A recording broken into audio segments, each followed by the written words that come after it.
요즘 PC나 모바일 게임 안 하시는 분들 찾아보기 어렵습니다. 지난해 하반기 기준 모바일 게임 월 평균 이용자 수는 2,600만 명이 넘습니다. 수치로만 따지면 우리 인구의 절반은 스마트폰으로 게임을 한다는 얘기입니다. PC나 콘솔 게임까지 합치면 그 수는 훨씬 더 많아지겠죠. 그런데 여기서 국내 게임사들의 확률형 아이템이 논란이 되고 있습니다. 심한 경우는 수억 원을 써야 뽑을 수 있는 아이템도 있다고 하는데 이 과도한 사행성뿐 아니라 투명하지 못한 운영 탓에 빈축을 사고 있습니다. 어디부터 바뀌어야 하는지 오늘 이슈플러스에서 살펴봅니다. 먼저 임동진 기자가 현재까지의 상황을 정리해봤습니다.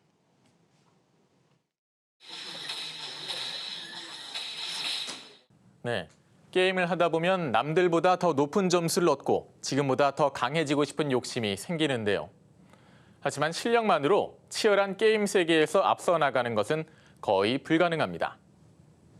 결국 많은 사람들이 현금을 주고 게임 아이템을 구매하게 되는데 이마저도 쉽지 않습니다. 대부분의 게임 업체들은 마치 복권처럼 좋은 아이템일수록 낮은 확률로 뽑을 수 있게 시스템을 만들어놨기 때문입니다.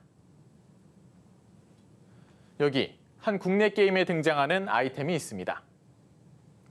이 최상급 무기를 얻기 위해서는 게임 내에서 2단계의 뽑기 과정을 거치게 되는데요. 문제는 확률입니다.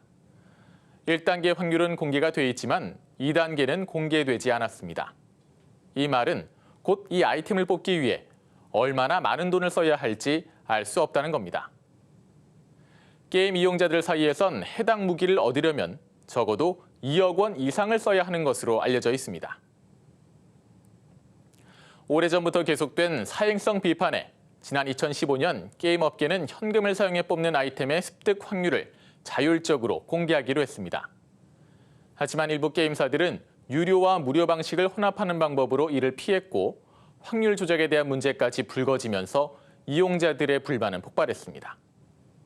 트럭 시위를 하고 청와대 청원까지 올리기에 이르렀습니다.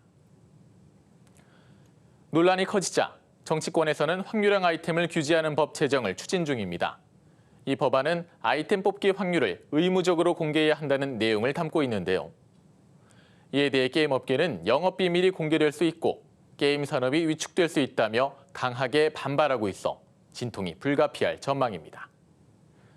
한국경제TV 임동진입니다. 네, 확률형 아이템을 둘러싼 논란은 게이머들의 분노를 불러일으키며 국내 게임업계 전체를 흔들고 있습니다.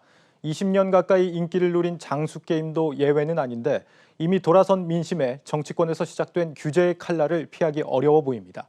김민수 기자입니다. 경기도 판교 넥슨 본사 앞입니다.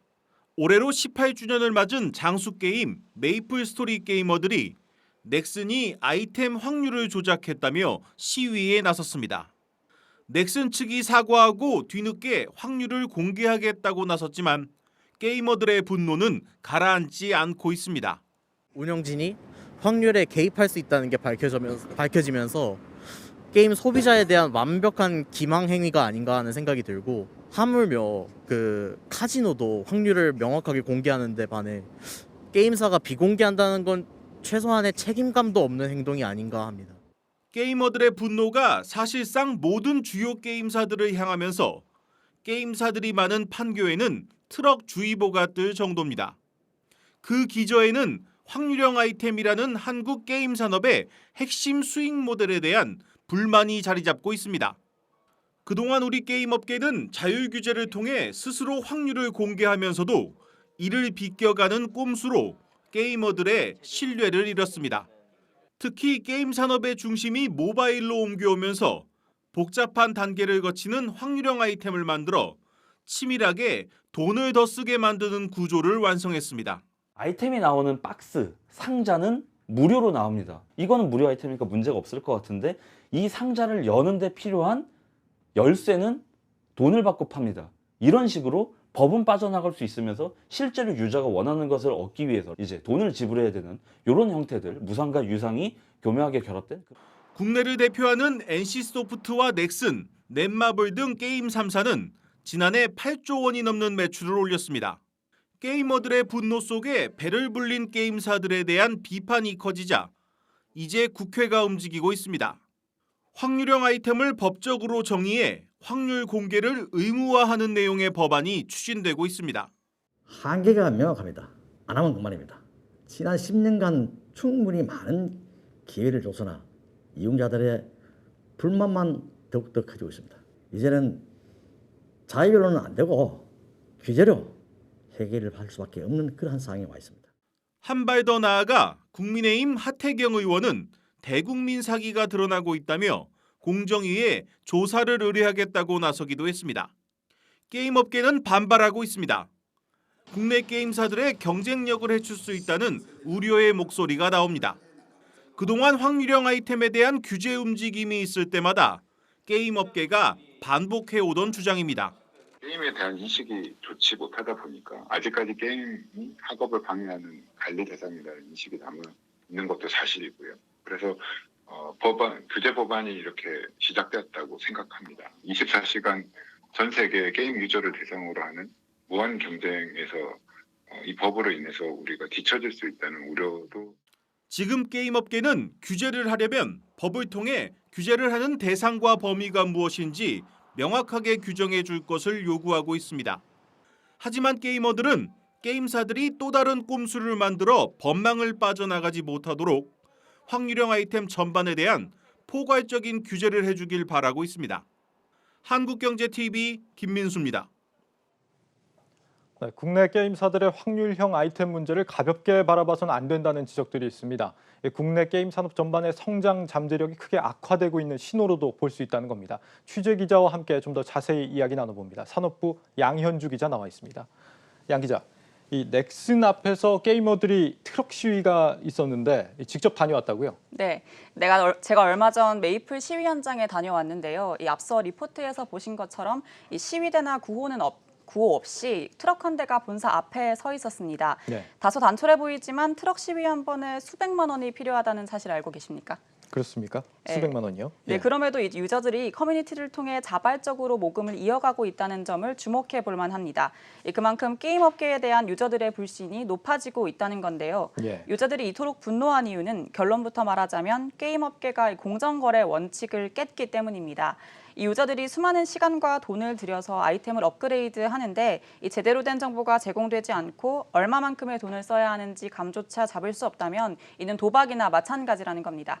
네, 뭐 유저들끼리 돈을 모아서 직접 아이템을 사봤더니 어떤 건 뭐 최소 2억 원이 넘더라. 앞서 뭐 임동진 기자도 좀 짚어줬는데, 그런데 이번 사태를 단순히 그냥 유저들의 불만 정도로 가볍게 볼 일이 아니라는 이런 시각도 있습니다. 우리 게임 산업 전반이 지금 세계에서 좀 점점 뒤처지고 있다고요? 네, 최근 국내 게임사 매출액은 증가하고 있지만 이 글로벌 시장 점유율은 하락하고 있습니다. 2019년 기준 글로벌 게임 시장 점유율 4위 자리를 영국에 내주기도 했는데요. 과금을 유도하는 확률형 아이템으로 매출은 유지하고 있지만 확률형 아이템에만 의존하다 보니 국내 게임 산업의 경쟁력이 떨어지고 있다는 겁니다. 네. 현재 국내 게임 수출액의 약 76%를 동아시아가 차지하고 있습니다. 이 말은 국내 게임이 동아시아 지역에만 팔리고 이 유럽 같은 선진국에선 잘 팔리지 않는다는 겁니다. 업계에선 이 이유 중 하나로 확률형 아이템을 꼽습니다. 페이 투 윈, 즉 돈을 내야만 이기는 구조에 대한 거부감이 이 유럽 등 선진국에선 상당히 크다는 겁니다. 실제로 대표적인 과금 게임인 리니지 M을 서비스하는 NC소프트의 매출 구조를 보면 이 지난 4분기 매출액 중 국내 비중이 84% 이상을 차지합니다. 이 북미와 유럽 세계 게임 시장 점유율이 40%를 넘어서는 만큼 이 한국 게임 업계가 기존의 게임 강국 위상을 회복하기 위해선 이 비즈니스 모델을 좀 더 다변화할 필요가 있다는 겁니다. 예, 뭐 북미 지역에서는 이용자들의 감성을 자극하는 그런 게임들을 좀 내놓고 있는데 한국에서는 좀 돈놀이로 장으로 전락했다 뭐 이런 지적들이 좀 있는 네, 것 그렇습니다. 같아서 좀 아쉽습니다. 혹시 그러면은 이 확률형 아이템 부분을 개선할 수 있는 어떤 대안 시스템 같은 게 있습니까? 혹시 배틀 패스라고 아십니까? 글쎄요, 잘 모르겠네요. 예. 네, 쉽게 말해 확률형 아이템과 반대되는 개념입니다. 이 원하는 아이템을 얻지 못하면 쓴 돈이 허공으로 날아가는 이 확률형 아이템과는 달리 비교적 적은 금액으로 게임에 필요한 아이템을 확정적으로 얻을 수 있는 시스템입니다. 네. 게임 명작이라고 불리는 이 배틀그라운드나 서든어택도 여기에 해당을 하는데요. 확률형 아이템처럼 잘 팔리는 랜덤박스 설계에 우선순위를 두고 있지 않고 이 컨텐츠 개발에만 집중해 좋은 평가를 받고 있습니다. 이 비교적 단기 수익은 적지만 장기적으로 글로벌 시장에서의 경쟁력 확보를 위해 이 부분도 고려할 필요가 있다는 겁니다. 그러니까 확률형이 아니라 확정형 아이템이다 이렇게 볼 수 네, 있겠네요. 그렇게 볼 수 있죠. 게임사들한테 뭐 당장의 수익성은 적지만 대신 이용자 모수를 넓힐 수 있다 이런 얘기로 들리는데 아이템 부분만 해결이 되면 되는 겁니까? 뭐 국내 게임 업계가 또 달라져야 될 것들 어떤 게 있습니까? 그리고 또 이제 현재 국내 모바일 게임 중 3분의 1 이상이 기존 PC 게임에서 흥행한 IP를 개발해서 활용하고 있습니다. 네. 이 매출액 기준 상위 10개 게임 중 신규 IP가 단 3개에 불과한데요. 인기 있던 만화나 캐릭터를 활용하면 수익성이 담보되기 때문에 이 새로운 IP를 개발하지 않는 거죠. 하지만 안정성을 이유로 신규 IP 개발을 소홀히 하게 되면 차후 시장 트렌드를 따라잡기 어렵다 이런 분석이 나오고 있습니다. 이 관련 내용 위정현 게임학회 회장 인터뷰 들어보겠습니다. 네. 한국 시장을 쥐어짜서 매출을 올리려고 하는 어떤 메이저 게임사의 그런 어떤 모습들이 바람직하지 못한 상황입니다. 그래서 기본적으로 확률형 아이템을 넘어서서 비즈니스 모델을 다운하는 그런 노력들, 그리고 기존의 IP를 우려먹는 IP 우려먹기가 아니고 신규 IP를 공격적으로 개발해서 바로 그러한 새로운 IP를 가지고 미국이나 유럽 시장 같은 메인 시장으로 진출하려는 노력들, 장기적으로는 이런 어떤 사회적으로 끊임없이 이제 논란이 되고 있는 게임 산업의 어떤 부정적 요소를 제거하려는 노력을 같이 하는 게 필요할 것 같습니다. 네. 새로운 지적재산권을 많이 개발해라, 공격적으로 개발해라 이런 얘기인데 현재 이와 관련해서 게임법 개정안 논의가 진행되고 있습니다. 앞으로 어떻게 개정이 될 걸로 예상이 되고 있죠? 이 기존의 게임사를 옹호해왔던 유저들이 돌아선 데다 이 정치권과 게임업계 내에서도 자성의 목소리가 이어지고 있는 만큼 이 개정안 통과에 힘이 실리고 있다고 볼 수 있겠습니다. 일각에선 게임업계가 제대로 된 확률 공개를 시행하지 않으면 최악의 경우 이 확률 공개를 하느냐 마느냐의 문제가 아니라 확률형 아이템 자체를 아예 금지해야 한다는 논의로 옮겨질 수 있다고 경고하고 있습니다. 산업부 양현주 기자였습니다. 잘 들었습니다. 감사합니다.